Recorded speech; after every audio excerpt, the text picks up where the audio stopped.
Hey everyone, I just wanted to do a quick rundown of the last release that we've had of Blackboard for spring 2014. It's just a couple of weeks ago. If you're teaching summer classes, you probably already started playing around in it a little bit. I'm going to point out just a few of the features. There aren't too many with this release, but I'm also going to cover a few from the last release that people sometimes don't even realize are available. So the first thing that I want to point out is when you go into your class, just remember the edit mode here is on, but I'm noticing, I was hoping that this would be fixed with this release, but for some classes it just defaults to off, and it's sporadic. Some of them are on, okay, they're fine, and some of them are off. We don't really know why. But just make sure that that's on if you ever want to edit anything. So if anything just looks odd, be sure to go ahead and check that. One of the features that you probably noticed, it really kind of stands out when you first go in, is this little button right up here. This is the student preview button. So in the past we would always have to put an ad test student in to really get an idea of what's going on within the course. But the student preview button allows us to get a feel for what they're looking at and what their access is. So if you have an assignment in there and you know that it's there, you can see it, but you know that they can't, click that, then go into that area, and you can kind of see what they see, and then you can go back and see, usually it's an access date or an adaptive release or something like that that's left over from another semester. It's a pretty easy fix. But now you can see that we're in student preview mode, and probably the only thing in this feature that I would show you is the My Grades area. If you have ever had a test student account before, or you've looked over the shoulder of a student when you're trying to help them, you've probably seen that the My Grades area was a disaster. It was a design nightmare. Everything was the same font.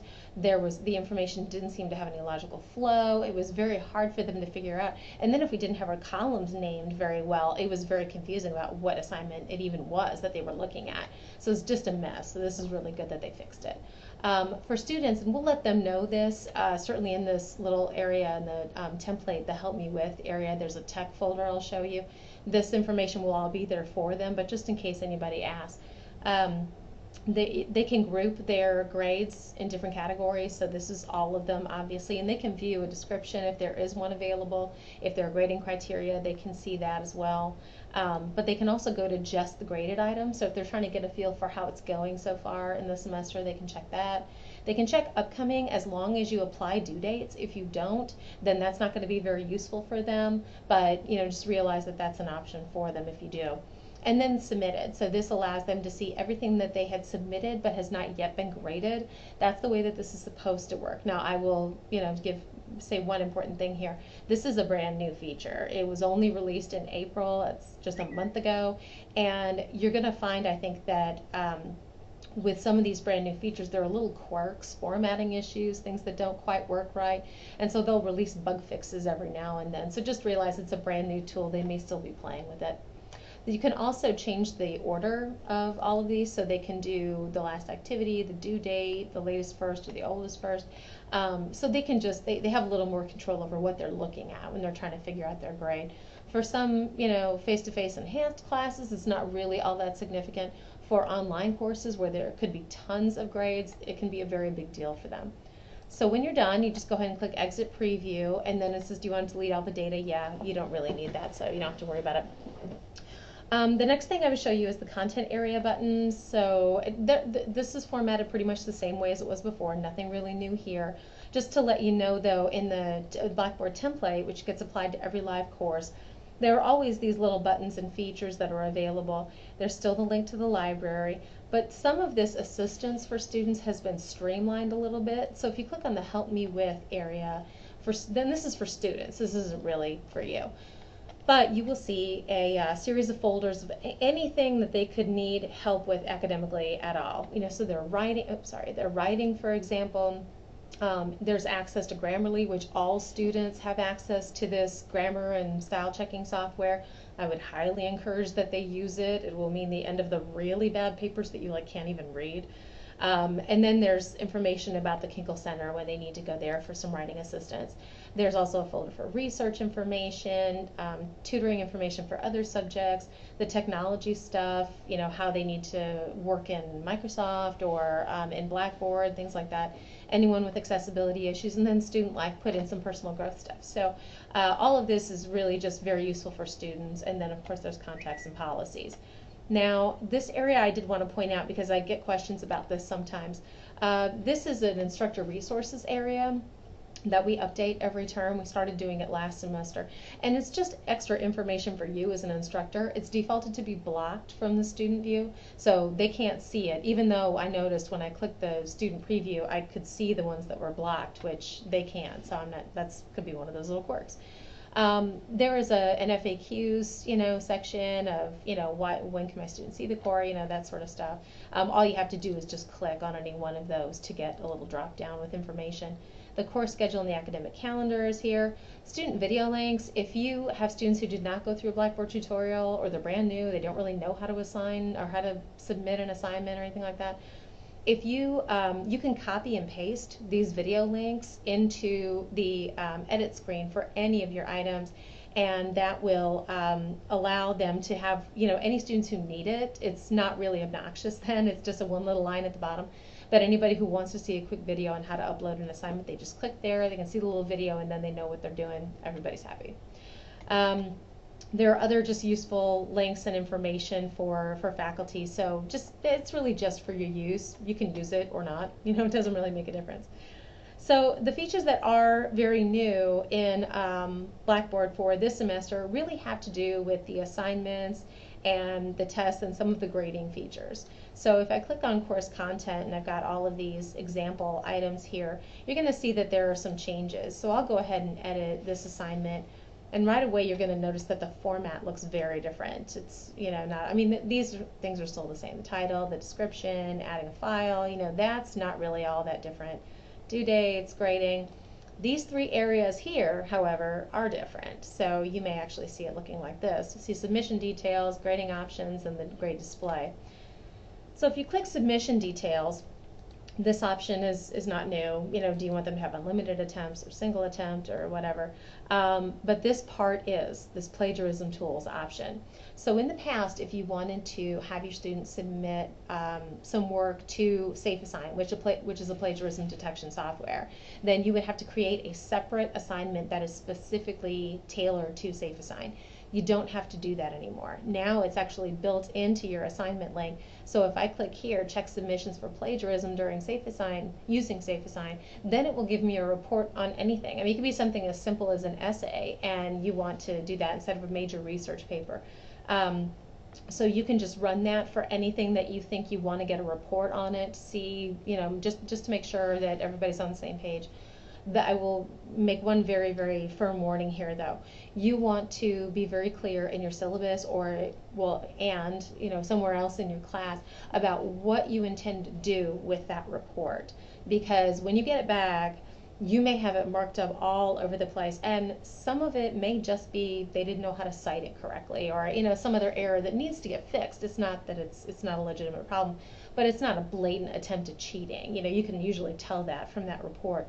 But if you do get one that is really, really troublesome, you want to have a policy already in place about what you intend to do with that. That is going to save questions. It's going to make it a whole lot easier. So you're going to want to think a little bit about your policy. If you have questions about SafeAssign, you can certainly ask me, ask your department chair about general policies regarding plagiarism. Certainly academic affairs can talk to you about that as well. But I would say just think that through before you use that with an assignment. It's going to save you a lot of trouble. For grading options, this is new as well. You could actually use anonymous grading in the past, but you did it through the Grade Center, where you could already see which ones were submitted and which ones were not. And that wasn't really always anonymous grading. So I'll show you what it actually looks like in a minute here. But if you click Enable Anonymous Grading, then it will go ahead and block that information from you until you're ready to grade all of it. And the reason that they did that, first of all, law schools are notorious for using features like this. But in general, if you've ever taught for any amount of time, you know that about halfway through the term, you're already having your head about which students are probably going to land at A, which one's probably going to land at B, which ones are probably not going to make it. And that does have an impact on how we score them, from that point on. So this is just a way for us to, make sure that we're treating the work, in a certain way as opposed to the individual student. Enable delegated grading. This is really, really helpful if you have a massive lecture hall and tons of TAs. In our case, it's not really all that useful, but if you're team teaching with somebody and you want to delegate, okay, this person's going to grade these assignments, this person's going to grade these assignments, especially if it's interdisciplinary in nature, that can be really, really helpful, because then the other columns that they know they are not responsible for grading, there's just no mix-up. So it's just a really easy way to fix the workflow. Display of grades really hasn't changed all that much, so I'm not going to go into that. And then you just click submit when you're all done. The other point that I would make about assignments is the inline grading feature. So if I go into the full grade center here, and you can see I've got a couple of demo accounts here. I'm going to go into an example assignment. Go into the example assignment here, and then just the one that was graded. Now this was somebody who just typed in their submission. If they submitted a document, you're going to see the entire document here. And this has actually been available since our last update, last summer or whenever. So you're going to see that entire document here, and then you're going to have the capability of typing in comments, highlighting, marking it up. So in the past, people would download the document, use all of the Microsoft features for, writing comments and things, and then load it back in. And that was just a huge pain. So doing it this way, there probably aren't as many markup features as you would find in Word, but it's sufficient enough for most people, depending on what you need to do. One note here, though, is that this works for Microsoft. It does not work if they're using Google or OpenOffice or LibreOffice or any of the other free tools. It doesn't recognize those. So you will still, in that case, have to download it, mark it up, and upload it. So just to give you a heads up on that. To show you, I'll go ahead and show you an anonymous grading option, which I gave you an example here. Well, actually, I don't need to quite explain it to that extent. But I will show you, let's see if I can get into the student preview so you can see what they're seeing, because this part I thought was really important for students. So they go into the anonymous grading example, and they can see it has the assignment information, and it is really clear. It's really, really obvious. This is when it's due. This is how many points it's worth. And then it does mark up here and says this assignment is being graded anonymously. So the biggest problem I had, I would always try to grade anonymously whenever possible, but they would often put their names on the document itself, and that just kind of defeats the whole point. Sometimes they wouldn't, which was helpful, but this just warns them, please make sure that you don't put your name on any of this stuff that you're submitting. We want to do this anonymously. So that's the only real feature difference there. So when you go, let me get out of my student preview. So when you go into anonymous grading, I'll show you what this looks like. When you go to the full grade center, or you could go to needs grading as well, you can see that this is the anonymous grading example. So if I go in here and I go to grade the attempts, then you can see that it just has an anonymous student. And these are just, submissions that they have typed. You may have separate documents or things like that, but you can see that there's no indication whatsoever about who the student is. And so if you use that, that's what you're going to see, is that sort of grayed out area. It almost looks like if a student were exempt from something. So that's a pretty helpful feature. For test surveys and pools, let's see, there are a couple of changes. One of them, and not many, again, very little that really has a significant impact, but the one thing that they did point out was that there was, let me go ahead and get into an option here. Under the calculated formula option, you can now see an answer formula that has a range. And prior to this update, there was not a range available, and you can choose numeric or percent. So if you're a math teacher and you use that, that can be really helpful.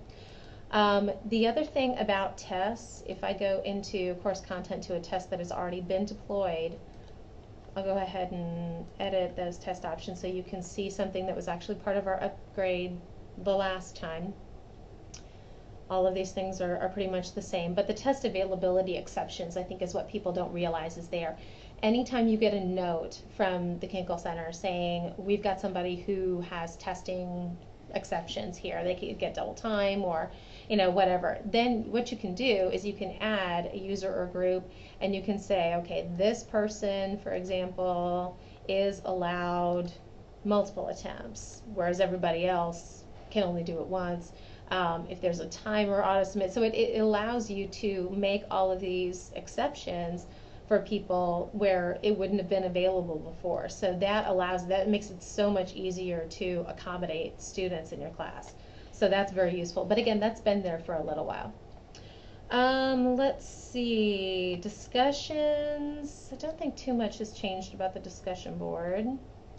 We still have, I don't have any in there, so I can't show you that anyway. But yeah, no, very, very little has actually changed about that. For the test, for one of the features that's pretty new is the date management feature. So if you look under course tools, you're going to see an option here that says date management. And what this allows you to do is when you move your content from one course to the next, quite often we have to go back in and change all of the dates for everything. So if you limit access to the folders during certain weeks, you had to go back and change all of those dates. Huge pain in the behind. So this allows you to do it just from one screen. Everybody's on the same page, and you can do it that way. Quite often you will see that I think it's defaulted to the use course start date. So if there's a current date and then a new date. The problem that I've noticed with our system, though, is that it considers the start date to be the time when you have access to it. It's not the actual course start date.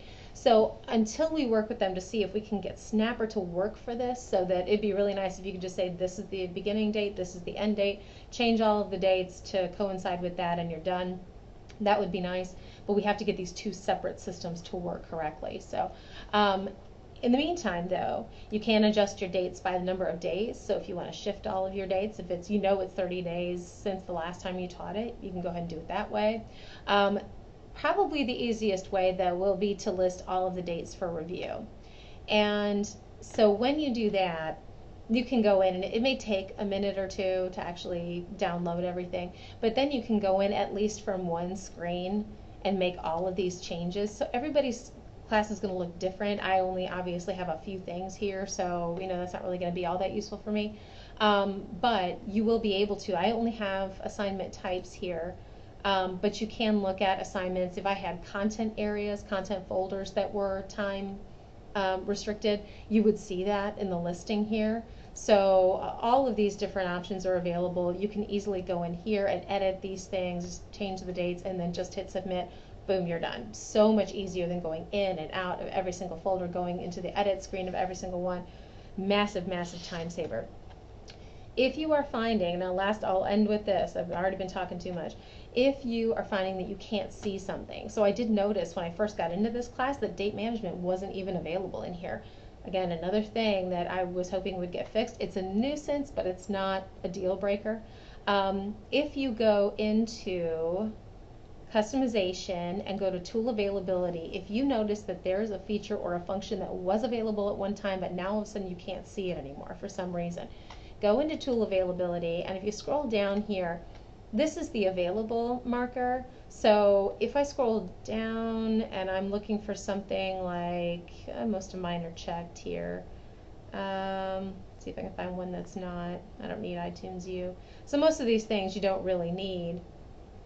But mobile compatible test list. Let's just say for some reason that I usually like to have review status available, and I find that is unchecked. I can go ahead and check it, and then I'll be able to see it again. So you can see the date management is up here, and I checked a few courses, and quite a few of them actually do have this problem. So just know that the box is right here. If you find it unchecked, just make sure that you check it. You don't have to have every available box checked. That's the important part. It's just the things that you're using. And if you want to go in and clean it up, you can say, okay, well, I don't use Flickr Photo, so I'm not even going to worry about it. You can uncheck there. So then it just kind of cleans things up for you. Other than that, there are still a couple of quirks and things that we're trying to work out, features that I know are available but don't seem to be working just right. So once we get that fixed, then I'll be sure to let you guys know too. Otherwise, if you have any questions or if there's anything you want to use and it's not quite working the way you expected it to, then just let us know. All right. Thanks everybody and good luck this term.